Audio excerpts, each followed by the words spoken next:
صلی علی سیدنا محمد وعلی آل سیدنا محمد وبارک وسلم۔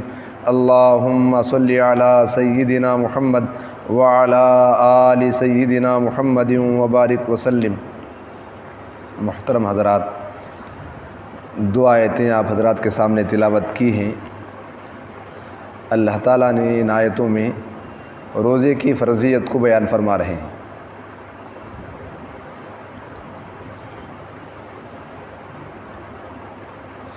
چنانچہ اللہ تعالیٰ نے کلام کا آغاز یوں کیا، یا ایھا الذین آمنو، اے ایمان والو، کتب علیکم الصیام، تم پر روزے فرض کیے گئے، روزے رکھنا تم پر فرض ہے، کما کتب علی الذین من قبلکم، جیسا کہ تم سے پہلے لوگوں پر فرض کیے گئے تھے، لعلکم تتقون، تاکہ تم پرہیزگار بن جاؤ، متقی بن جاؤ، گناہوں سے بچنے والے بن جاؤ۔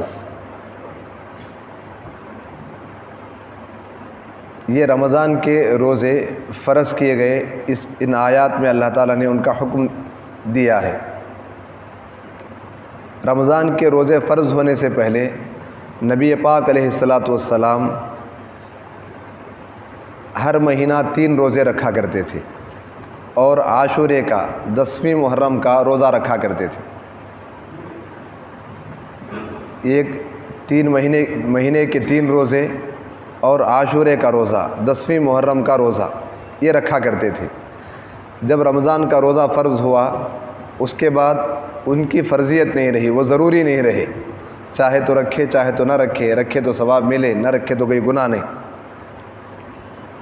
اب رمضان کے روزے فرض ہوئے اس آیت سے، یہاں سے، لیکن اللہ تعالیٰ نے جو فرض کرنے کے لیے جو انداز اپنایا ہے، وہ شروع کیا، اے ایمان والو، اے مجھے ماننے والو۔ جب کسی سے کوئی گفتگو کی جائے اور کوئی حکم دینا ہو، حکم دینے سے پہلے حکم دینے والے اور جس کو حکم دیا جا رہا ہے اس کے درمیان جو رشتہ ہوتا ہے، اس رشتے کا واسطہ دے کر اس رشتے کے ذریعے سے خطاب کیا جائے، گفتگو کا آغاز کیا جائے، تو آگے جو حکم دیا جائے گا اس حکم پر عمل کرنا آسان ہو جائے گا۔ جس کو حکم دیا جا رہا ہے وہ حکم خوشی خوشی کرے گا۔ مثال کے طور پر بیٹے کو کوئی بات کہنی ہو، کسی بات کا حکم دینا ہو، ایک طریقہ تو یہ ہے کہ اس کا نام لے کر عبداللہ یہ کام کرو یہ کہا جائے۔ دوسرا طریقہ یہ ہے کہ بیٹا یہ کام کرو۔ اب بیٹا جب کہا جائے گا تو اس کے اندر سے اپنائیت پیدا ہو جائے گی کہ جو میرے باپ ہونے کی وجہ سے، اس رشتے کی وجہ سے مجھے حکم دیا جا رہا ہے، اس رشتے کی وجہ سے جو حکم دیا جا رہا ہے، یہ حکم کسی دشمنی کی وجہ سے، کوئی حکم زبردستی ظلم کرنے کے لیے حکم نہیں دیا جا رہا ہے، بلکہ بیٹا سمجھ کر حکم دیا جا رہا ہے۔ جب بیٹا سمجھ کر باپ کو یہ حکم دے گا، ظلم کی وجہ سے یا اس پر سختی کرنے کے لیے حکم نہیں ہوگا۔ ٹھیک اسی طرح بالکل اللہ تعالیٰ نے کہا، یا ایھا الذین آمنو، اے مجھے ماننے والو، مجھ پر ایمان رکھنے والو۔ دیکھو آگے جو حکم دینے جا رہے ہیں اللہ تعالیٰ، چونکہ لوگوں کو مشکل معلوم ہو سکتا تھا، سخت لگ سکتا تھا، اس لیے اللہ نے پہلے کہا، ایمان والو، میں جو حکم دینے جا رہا ہوں، تم پر جو حکم لازم کرنے جا رہا ہوں، یہ کسی ظلم کی وجہ سے نہیں، کسی دشمنی کی وجہ سے نہیں، بلکہ اپنائیت کی وجہ سے۔ میرا چونکہ تم سے رشتہ ہے، تمہارا چونکہ مجھ سے رشتہ ہے، تم مجھے ماننے والے ہو، میں تمہارا پروردگار اور رب ہوں، تم مجھ کو مانتے ہو، مجھ پہ ایمان رکھتے ہو، اس لیے یہ حکم اپنائیت کی وجہ سے، اپنا سمجھ کر میں حکم دے رہا ہوں، غیر سمجھ کر دشمنی کی وجہ سے سختی کرنے کے لیے نہیں۔ گویا اللہ تعالیٰ نے یا ایھا الذین آمنو کہہ کر آنے والے حکم کے سلسلے میں آسانی پیدا فرما دی۔ یہ کہہ دیا کہ یہ جو حکم دیا جا رہا ہے تمہاری محبت کی بنیاد پر دے رہا ہوں، دشمنی کی وجہ سے نہیں، ظلم کرنے کے لیے نہیں۔ کیا حکم دے رہے ہیں اللہ تعالیٰ؟ کتب علیکم الصیام، تم پر روزے فرض کیے گئے۔ اب روزہ کس کو کہتے ہیں؟ روزے کا لفظی معنی، لغوی معنی رکنا، رکنے کو روزہ کہتے ہیں لغت میں۔ شریعت کے اندر روزہ کہتے ہیں صبح صادق سے لے کر غروب آفتاب تک کھانے پینے اور بیوی سے تعلق قائم کرنے سے نیت کے ساتھ رکے رہنے کو، اس کا نام شریعت میں روزہ ہے۔ صبح صادق سے لے کر غروب آفتاب تک کھانے سے رکے، پینے سے رکے، بیوی سے تعلق قائم کرنے سے رکے اور نیت کے ساتھ، اس کو روزہ ہے۔ اگر کوئی شخص صبح صادق سے لے کر غروب آفتاب تک کھانے پینے اور بیوی سے تعلق قائم کرنے سے رکا لیکن نیت نہیں کی تو یہ روزہ نہیں ہے۔ رکا تو رہا ہے، کھانے سے بھی بچ گیا، پینے سے بھی بچ گیا، بیوی سے تعلق قائم کرنے سے بھی بچ گیا، رک گیا، لیکن نیت نہیں کی تھی تو یہ روزہ نہیں ہے۔ اور کوئی شخص صبح صادق سے لے کر غروب آفتاب سے 2 منٹ یا 1 منٹ پہلے تک روزے کی نیت کے ساتھ کھانے سے رکا، پینے سے رکا، بیوی سے تعلق قائم کرنے سے رکا، نیت کے ساتھ رکا، لیکن غروب آفتاب سے 2 منٹ پہلے یا 1 منٹ پہلے کچھ کھا لیا، کچھ پی لیا، اب بھی یہ روزہ نہیں ہے۔ طلوع صبح صادق سے لے کر غروب آفتاب تک رکا رہے، 3 چیزوں سے رکا رہے اور نیت کے ساتھ رکا رہے، بچا رہے، تب روزہ ہے۔ اللہ کہتے کتب علیکم الصیام، تم پر روزے فرض کیے گئے، یہ حکم تم پر فرض ہے، اپنائیت کی وجہ سے فرض کیا ہے۔ پھر آگے اللہ نے کہا صرف تم پر نہیں فرض نہیں کیا گئے، تم سے پہلے جو لوگ گزرے ہیں، جو امتیں گزری ہیں، حضرت آدم علیہ السلام سے لے کر حضرت عیسیٰ علیہ السلام تک جتنی قومیں، جتنے لوگ، جتنے انبیاء علیہ السلام گزرے ہیں، ان سب پر فرض ہے، لیکن فرض ہونے میں برابری ہے، لیکن الگ الگ دنوں کے فرض تھے، الگ الگ ایام کے فرض تھے۔ کما کتب علی الذین من قبلکم، جس طرح تم سے پہلے لوگوں پر فرض کیے گئے۔ یہ عبارت لا کر، یہ جملہ اللہ بڑھا کر جو سختی مصیبت مشکل معلوم ہو سکتا تھا روزہ، اس کو آسان کر دیا۔ دیکھو تمہیں کو یہ نہیں کہہ رہا ہوں، تم سے پہلے لوگ بھی یہ کام کیے ہیں، تم سے پہلے لوگوں نے بھی یہ کیا ہے۔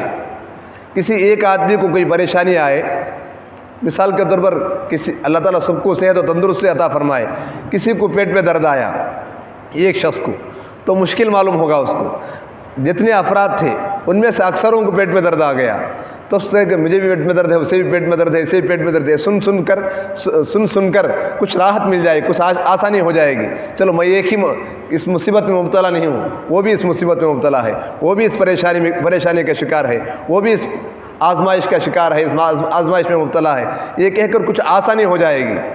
مجھے یہ لاس نہیں ہوا، اسے بھی لاس ہوا، کوئی تجارت کر رہا تھا، کوئی بیپار کر رہا تھا، بیپار کرنے والے 25 دوست تھے مثال کے طور پر، 25 دوستوں میں سے 15 کو نقصان ہو گیا، 18 کو نقصان ہو گیا، ہر ایک دوسرے کو دیکھ کر تسلی کھا لیتا ہے، تسلی لے لیتا ہے، چلو مجھے ہی نقصان نہیں ہوا، اسے بھی نقصان ہوا، وہ سمجھتا ہے اسے بھی نقصان ہوا، اسے بھی نقصان ہوا، صرف ایک کو نقصان ہو جائے، سب نفع میں ہو تو یہ بہت پریشان ہو جائے، مجھے ہی کیوں نقصان ہوا، مجھے ہی کیوں لاس ہوا، مجھے ہی کیوں خسارہ ہوا۔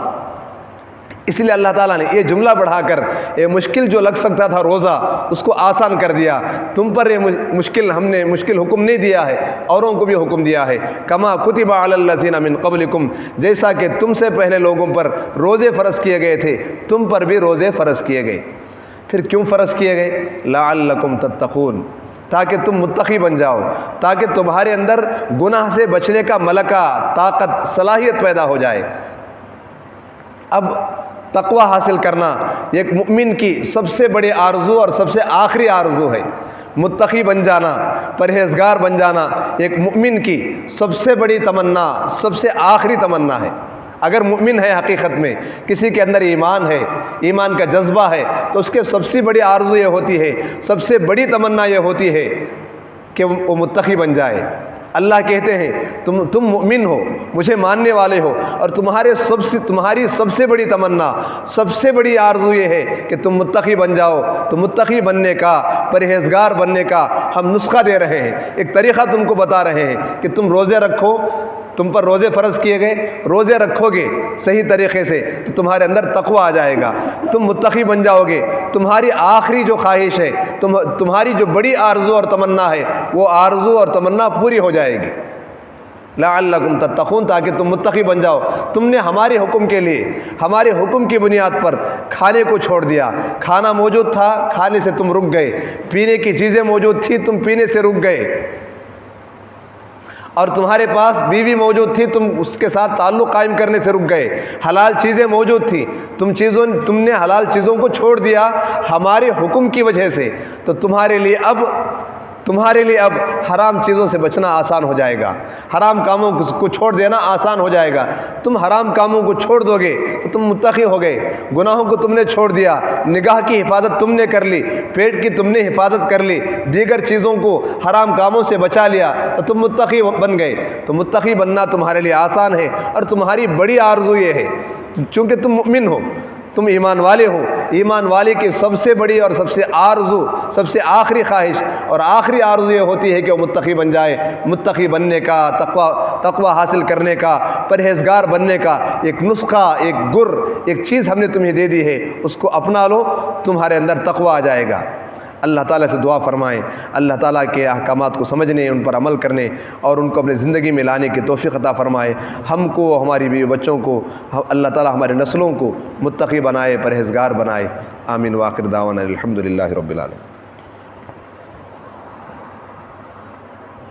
بسم اللہ الرحمن الرحیم، الحمدللہ رب العالمین، اللہم صلی علی سیدنا محمد وعلی آل سیدنا محمد وبارک وسلم۔ رب اغفر وارحم وانت خیر الراحمین، رب اغفر وارحم وانت خیر الراحمین، رب اغفر وارحم وانت خیر الراحمین۔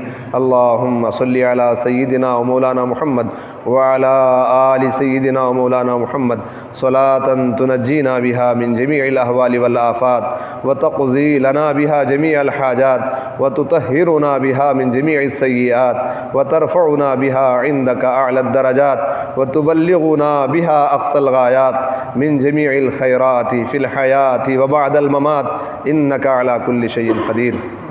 اللہ، ہم آپ کے کچھ گنہگار بندے، عاجز و مسکین کمزور بندے آپ کے در پہ ہاتھ پھیلائے ہیں، ہاتھوں کو بھیک کا پیالہ بنا کر آپ کے سامنے پھیلایا ہے۔ اے اللہ، یہ بھیک کا پیالہ ہے، ہم فقیر ہیں، آپ سخی ہیں، ہم کنگال ہیں، آپ امیر اور داتا ہیں۔ اللہ، آپ کے سامنے ہم نے ہاتھ پھیلایا ہے، بھیک کا پیالہ بنا کر پھیلایا ہے۔ اے اللہ، مغفرت کی بھیک ڈال دیجئے، عافیت کی بھیک ڈال دیجئے، اپنی محبت کی بھیک ڈال دیجئے، معافی کی بھیک ڈال دیجئے، عافیت کی بھیک ڈال دیجئے، رزق حلال کی بھیک ڈال دیجئے۔ اے اللہ، صحت کی بھیک ڈال دیجئے، تندرستی کی بھیک ڈال دیجئے۔ اے اللہ، اولاد کی فرما برداری کی بھیک ڈال دیجئے۔ اے اللہ، ہم سب کی اولاد کو فرما بردار بنا دیجئے، نیکوکار بنا دیجئے، متقی بنا دیجئے۔ اے اللہ، ہمیں بھی پرہیزگاروں میں شامل فرما دیجئے، اپنے نیک بندوں میں ہمیں شامل فرما دیجئے، آپ کے مقرب بندوں میں شامل فرما دیجئے۔ تقوی دے دیجئے، پاکیزگی دے دیجئے۔ اے اللہ، تقوی دے دیجئے، پرہیزگاری دے دیجئے، پاکیزگی دے دیجئے، آپ کے احکامات کے مطابق زندگی گزارنے کی توفیق دے دیجئے، محبوب صلی اللہ علیہ وسلم کے طریقے کے مطابق زندگی گزارنے کی توفیق دے دیجئے۔ وہ محبوب نبی جو ہماری خاطر راتوں رات رویا کرتے تھے، راتوں رات عبادت میں رہا کرتے تھے، پاؤں پر ورم آ جایا کرتا تھا، پاؤں مبارک سوج جایا کرتے تھے۔ اے اللہ، ہمارے لیے رویا کرتے تھے، تڑپا کرتے تھے، احد کے میدان میں دندان مبارک شہید کروایا تھا۔ اے اللہ، ایسے پیارے نبی کے طریقوں کو ہم چھوڑیں پھر بھی ہم مومن کہلائیں، یہ کیسے ہو؟ اے اللہ، یہ کیسے ہم ایمان والے ہیں؟ اے اللہ، سچا پکا ہمیں مومن بنا دیجئے، محبوب صلی اللہ علیہ وسلم کے طریقے کے مطابق زندگی گزارنے کی توفیق عطا فرما دیجئے۔ ہم کھائیں، محبوب کے طریقے کے مطابق کھائیں، ہم پئیں، محبوب صلی اللہ علیہ وسلم کے طریقے کے مطابق پئیں، ہم مسجد میں داخل ہوں، محبوب صلی اللہ علیہ وسلم کے طریقے کے مطابق داخل ہوں، ہم مسجد سے باہر نکلیں، محبوب صلی اللہ علیہ وسلم کے طریقے کے مطابق نکلیں۔ اے اللہ، ہم تجارت کریں، کاروبار کریں، بیوی بچوں کے ساتھ رہیں، پڑوسیوں کے ساتھ سلوک کریں۔ اے اللہ، ہر کام محبوب صلی اللہ علیہ وسلم کے طریقے کے مطابق کرنے کی توفیق عطا فرما دیجئے۔ ہم سب کو محبوب صلی اللہ علیہ وسلم کا سچا اور حقیقی امتی بنا دیجئے، محبوب صلی اللہ علیہ وسلم سے حقیقت میں محبت کرنے والا بنا دیجئے۔ محبوب صلی اللہ علیہ وسلم کی محبت ہمارے دلوں میں رچا دیجئے، بسا دیجئے، محبوب کے ایک طریقے سے محبت ڈال دیجئے، دل و جان سے محبت کے ساتھ محبوب کے طریقوں پہ عمل کرنے والا بنا دیجئے۔ اللہ، ہم سب کو معاف کر دیجئے، معاف کر دیجئے، معاف کر دیجئے۔ اللہ، معاف کر دیجئے، معاف کر دیجئے، پوری امت کو معاف کر دیجئے۔ دیجئے، پوری امت کو معاف کر دیجئے۔ اللہ امت کے حالات کو سنوار دیجئے، سدھار دیجئے۔ اے اللہ حسین تبدیلی پیدا فرما دیجئے، ہماری زندگیوں میں حسین تبدیلی پیدا فرما دیجئے۔ اے اللہ دنیا بھر میں جہاں جہاں مسلمان ہیں، ہر مسلمان کو سچا پکا مسلمان بنا دیجئے۔ ہر ایک کی جان مال عزت آبرو ایمان کی، کاروبار کی، کارخانوں اور فیکٹریوں کی، تجارتوں کی، گھر بار کی عزتوں اور عصمتوں کی حفاظت فرما لیجئے۔ اے اللہ جتنے غیر مسلم ہیں ان سب کو ایمان کی دولت دے دیجئے۔ دنیا بھر میں جہاں جہاں غیر مسلم ہیں ہر ایک کو ایمان کی دولت دے دیجئے، ایمان کی دولت دے دیجئے۔ اے اللہ دے دیجئے، ہدایت کی ہوائیں چلا دیجئے، ہدایت کی ہوائیں چلا دیجئے، ہدایت کی ہوائیں چلا دیجئے، ہدایت عامہ اور تامہ کے فیصلے فرما دیجئے۔ ہمارے ملک کے غیر مسلموں کو ایمان دے دیجئے، ہمارے ملک کی ظالم طاقتوں کو ہدایت دے دیجئے۔ اے اللہ جو ظالم طاقتیں ہمارے ملک کے اندر دندناتی پھر رہی ہیں ان سب کو ہدایت دے دیجئے، ان سب کو ایمان دے دیجئے، ان سب کو ہدایت دے دیجئے، ان سب کو ایمان دے دیجئے، ان سب کو ہدایت دے دیجئے۔ اللہ دے دیجئے، اللہ دے دیجئے۔ آپ کا کچھ نہیں بگڑے گا، ان بندوں کا بن جائے گا، وہ بھی آپ کے بندے اور بندیاں ہیں۔ ہدایت دے دیجئے، ہدایت دے دیجئے، ہدایت دے دیجئے، ہدایت دے دیجئے۔ ہمارے ملک کے چپے چپے سے کلمہ توحید کی صدا بلند ہو، گھر گھر میں محبوب صلی اللہ علیہ وسلم کا لایا ہوا دین داخل ہو جائے، ایسے فیصلے فرما دیجئے۔ ہم سب کو اس محنت کے لیے اپنے فضل و کرم سے عافیت کے ساتھ قبول فرما لیجئے۔ اے اللہ ہمارے ملک کے اندر جو ظالم طاقتیں ہیں اے اللہ ظلم پہ ظلم کیے جا رہے ہیں، اگر ان کے مقدر میں ہدایت نہ ہو آپ اپنی زمین کو ظالموں سے پاک کر دیجئے، مظلوموں کی مدد فرمائیے، نصرت فرمائیے، اہل حق کو غلبہ نصیب فرمائیے، حق کو غلبہ عطا فرمائیے، اہل حق کی مدد فرمائیے، نصرت فرمائیے، علماء حق کی رہبری پوری امت کو نصیب فرمائیے۔ اے اللہ دنیا بھر میں جتنے مدارس، مکاتب، خانقاہیں، دعوت و تبلیغ کے مراکز، دینی جماعتیں، جمعیتیں، تنظیمیں اور ادارے ہیں، سب کی حفاظت فرمائیے، سب میں خدمت کرنے والوں کی حفاظت فرمائیے، سب کو عافیت اور اخلاص کی دولت سے مالا مال فرمائیے۔ دینی شعبوں کا، دینی اداروں کا جو تعاون کرتے ہیں، جو محبت کی نگاہوں سے دیکھتے ہیں، خیر خواہی کا جذبہ رکھتے ہیں، اچھے مشورے دیتے ہیں، ان کو ان کی نسلوں کو دونوں جہاں کی خوشیاں عطا فرمائیے۔ جو مانگا دے دیجئے، مانگنا نہیں آتا بن مانگے دے دیجئے، مانگنے کا سلیقہ اور ڈھنگ دے دیجئے۔ اللہ جب بھی مانگیں آپ سے مانگیں، بار بار آپ سے مانگتے رہیں، آپ کے در کے خصوصی فقیر بن جائیں، ایسے فیصلے فرما دیجئے۔ اللہم اعطنا ووالدینا واساتذتنا ومشائخنا وإخواننا وأخواتنا وتلاميذنا وخدامنا وجميع المؤمنين والمؤمنات والمسلمين والمسلمات الأحياء منهم والأموات أفضل ما تؤتي عبادك الصالحين سبحان ربك رب العزة عما يصفون وسلام على المرسلين والحمد لله رب العالمين۔